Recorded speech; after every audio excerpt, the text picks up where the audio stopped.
April 19వ తేదీ తిరుపతిలో జాతీయ బీసీ సంక్షేమ సంఘం ఆధ్వర్యంలో అత్యంత ప్రతిష్టాత్మకంగా వేలాది మందితో ఆత్మీయ బీసీ సదస్సు ఏర్పాటు చేయాలని గతంలో నిర్ణయించిన విషయం మీకు అందరికీ కూడా తెలుసు. నిర్ణయింపబడిన మేరకు తిరుపతిలో రామతులసి ఏసీ కళ్యాణ మండపంలో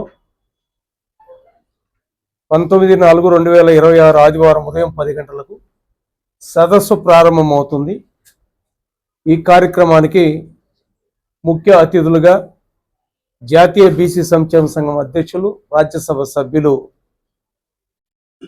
బీసీల దళపతి శ్రీ ఆర్ కృష్ణయ్య గారు, జాతీయ వర్కింగ్ ప్రెసిడెంట్ యువ నాయకుడు డాక్టర్ అరుణ్ కుమార్ గారు, అదేవిధంగా జాతీయ స్థాయిలో ఉన్నటువంటి ప్రముఖ బీసీ నాయకులందరూ కూడా ఈ కార్యక్రమానికి విచ్చేస్తున్నారు. ఇప్పటికే రాష్ట్ర బీసీ సంక్షేమ శాఖ మంత్రి సవిత గారిని కూడా ఆహ్వానించడం జరిగింది. ఆమె కూడా తప్పకుండా 19వ తారీఖు వస్తానని చెప్పింది. ఇంకా కూడా బీసీ మంత్రులని 5 మంది మంత్రుల్ని కూడా ఆహ్వానిస్తున్నాం. తొందరలోనే ఆ కార్యక్రమం కూడా వారిని ఆహ్వానించే కార్యక్రమం పూర్తవుతుంది. ఈరోజు మొదటిసారిగా చిత్తూరు జిల్లా కేంద్రంలో ఈ యొక్క కరపత్ర ఆవిష్కరణ మీ అందరి సమక్షంలో కూడా విడుదల చేయడం జరిగింది. ఉమ్మడి జిల్లా వ్యాప్తంగా కూడా 14 అసెంబ్లీ నియోజకవర్గాల్లో పూర్తిగా కూడా బీసీలను చైతన్యంతో చేసే దిశలో ఈ రోజు నుండి మా ఆహ్వాన కమిటీ అన్ని నియోజకవర్గాలు, అన్ని మండలాలు కూడా పర్యటిస్తాం. వేలాది మందిని తరలిస్తాం.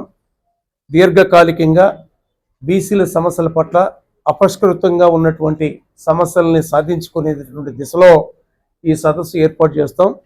ఉదయం నుండి సాయంత్రం వరకు కూడా జాతీయ కార్యవర్గ సభ్యులు, రాష్ట్ర కార్యవర్గ సభ్యులు, జిల్లా అధ్యక్షులందరితో కూడా సాయంత్రం వరకు కూడా కూలంకషంగా చర్చిస్తాం. సదస్సులో కూడా అనేక తీర్మానాలు పెట్టడానికి కూడా సన్నద్ధం అవుతున్నాం. అందులో ముఖ్యంగా చట్టసభల్లో బీసీలకు 50% రిజర్వేషన్ ఇవ్వాలని, అసెంబ్లీ పార్లమెంట్లలో మా జనాభా ఎంత, మా రిజర్వేషన్ ఎంత అని తేల్చాలని కేంద్ర రాష్ట్ర ప్రభుత్వాల మధ్య తీసుకొచ్చే విషయం. అదేవిధంగా బీసీ ఉద్యోగాల్లో కూడా ఉద్యోగస్తులకి ప్రమోషన్లు కూడా ఇవ్వాలని, ప్రమోషన్లు కూడా రిజర్వేషన్లు ఇవ్వాలని, అదేవిధంగా బీసీలకు అన్ని శాఖలకు కూడా సపరేట్గా మంత్రిత్వ శాఖలు ఉన్నాయి. 50 కాశ్మీర్ నుండి కన్యాకుమారి వరకు 60% ఉన్న బీసీ వర్గాలకు ఒక ప్రత్యేకమైన మంత్రిత్వ శాఖ లేకపోవడం అనేది దురదృష్టకరమైన విషయం. ఈరోజు కేంద్ర ప్రభుత్వం మన క్యాబినెట్లో ఒక నిర్ణయం తీసుకున్నది. 1వ తారీఖు నుండి, ఏప్రిల్ 1వ తారీఖు నుండి జనాభా లెక్కలు తీయమని. ఈ దేశంలో కుక్కలకు లెక్కలు ఉన్నాయి, నక్కలకు లెక్కలు ఉన్నాయి, పులులకు లెక్కలు ఉన్నాయి, సింహాలకు లెక్కలు ఉన్నాయి. 60% ఉన్నటువంటి బీసీ వర్గాల యొక్క జనాభా శాతాన్ని ఎంతమంది ఉన్నామో తేల్చకపోవడం అనేది ఈ కేంద్ర రాష్ట్ర ప్రభుత్వాలు బీసీల పట్ల ఏమాత్రం చిత్తశుద్ధి ఉంది అని చెప్పడానికి నిదర్శన. ఇది ఒకటే ఉదాహరణ మీకు చెప్పవచ్చు. అందుకే మేము ప్రధానమైన డిమాండ్తో రేపు 30వ తారీఖు, 31వ తారీఖులో కూడా ఢిల్లీలో ఒక సెమినార్ కూడా నిర్వహిస్తున్నాం. ప్రధానమంత్రి గారి దృష్టికి కూడా తీసుకెళ్తున్నాం. రేపు 1వ తారీఖు నుండి భారతదేశ వ్యాప్తంగా జనాభా లెక్కలు తీస్తున్న సందర్భంలో ఎస్సీ ఎస్టీకి జనాభా లెక్కలు తీస్తున్నారు, మైనారిటీకి లెక్కలు తీస్తున్నారు. 60% బీసీల యొక్క లెక్కలు ఎందుకు ఆ కాలంలో పెట్టలేదని ప్రశ్నిస్తున్న ఈ కేంద్ర ప్రభుత్వాన్ని. మీ ఆలోచన ఏంది? ఈ భారతదేశంలో బీసీల యొక్క జనాభా లెక్కల శాతంగా తేల్చితే మీ రాజకీయ పునాదులు కదిలిపోతుందనేటువంటి అభద్రతా భావంతో, ఒక రాజకీయ కుట్ర కోణంతో బీసీ వర్గాల యొక్క లెక్కలను తేల్చకుండా కేంద్ర ప్రభుత్వం 1వ తారీఖు చేపట్టే, ఏప్రిల్ 1 నుండి చేపట్టినటువంటి జనాభా లెక్కల సేకరణలో బీసీల యొక్క గణనలో ఆ కాలంని పెట్టకపోవడం అనేది బీసీ సంక్షేమ సంఘం తీవ్రంగా వ్యతిరేకిస్తున్నాం. ఖచ్చితంగా 1వ తారీఖు నుండి జరిపేటటువంటి జనాభా లెక్కల్లో బీసీ జనన అనేది ఒక కాలంని ఖచ్చితంగా పెట్టాలని ప్రధానమైన డిమాండ్ పెడుతున్నాం. ఇంకా కూడా మహిళా రిజర్వేషన్లో బీసీ మహిళలకు రిజర్వేషన్ కానీ ఇత్యాది అనేక రకాలైనటువంటి డిమాండ్లతోటి ఈరోజు మేము రేపు జరిగే 19వ తారీఖు బీసీ సదస్సులో కూడా తీర్మానం చేసి కేంద్ర రాష్ట్ర ప్రభుత్వాల దృష్టికి కూడా తీసుకెళ్లేటువంటి కార్యక్రమంలో భాగంగా ఈ సదస్సు ఏర్పాటు చేస్తున్నాం.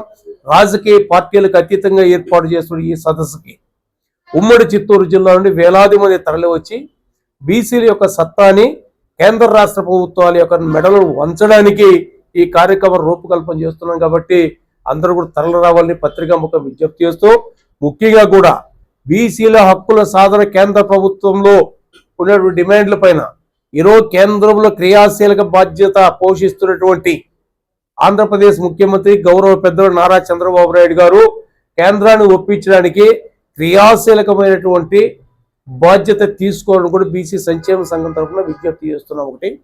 రెండోది, బీసీల పట్ల తెలుగుదేశం పార్టీ చిత్తశుద్ధి ఉంది అనే దానికి ఒక నిదర్శన యువగలం పాదయాత్రలో యువ నాయకుడు నారా లోకేష్ ఇచ్చినటువంటి హామీ మేరకు నిన్న క్యాబినెట్లో వడ్డర్లకు 15% రిజర్వేషన్ని ఇస్తామనేటువంటి ఈ మైన్స్లో కానీ మైన్స్ లీజుల్లో ఇస్తామని ప్రకటన చేయడం అనేది చాలా స్వాగతిస్తున్నాం బీసీ సంక్షేమ సంఘం తరఫున.